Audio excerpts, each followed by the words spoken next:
Post-inflammatory hyperpigmentation results from an overproduction of melanin following inflammation of the skin.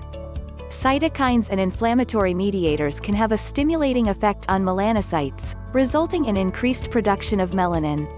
Inflammation can also cause the destruction of basal keratinocytes, which results in the accumulation of pigments at the site of the injury. Post-inflammatory hyperpigmentation can occur after any type of skin injury such as acne, dermatitis or traumatic injury, and can appear on the skin and/or epidermal layers. Post-inflammatory hyperpigmentation is not physically harmful, but many people seek treatment because of the aesthetic, emotional, or even social effects. Post-inflammatory hyperpigmentation can occur on all skin types. On the other hand, it is generally more frequent, visible and persistent in people with darker skin. The color of the hyperpigmentation can vary depending on the skin color and the location on the skin. It can then appear as red, purple, brown or bluish.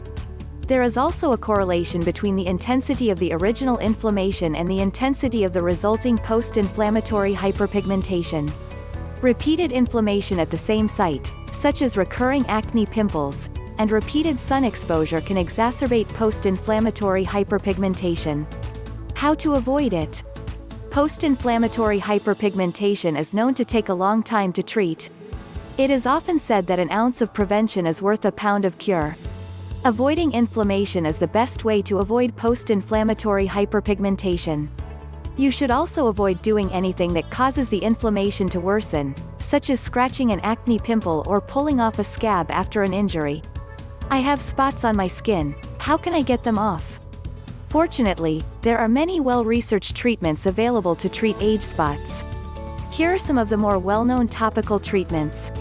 Sunscreen.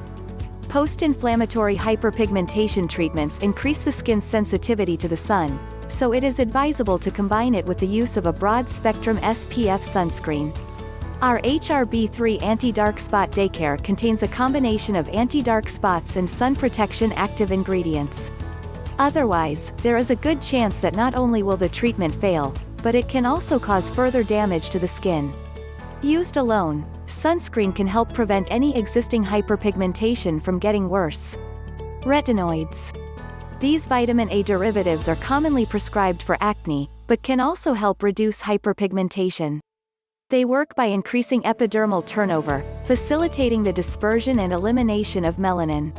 The most common side effects of retinoid use are redness, dryness, and irritation. Retinoid dermatitis can lead to additional hyperpigmentation, especially on darker skin, so it may be beneficial to start with a low-resistance retinoid and gradually increase the amount and frequency of use. Retinoids can be prescribed by your doctor or dermatologist. Niacinamide. Better known as vitamin B3, it works by inhibiting the transfer of melanosomes from melanocytes to keratinocytes. Usually it does not cause irritation and is well tolerated. All products in the Nubians HRB3 range contain vitamin B3. Chemical peels. Superficial chemical peels based on alpha-hydroxy acids are common treatments and are generally well tolerated.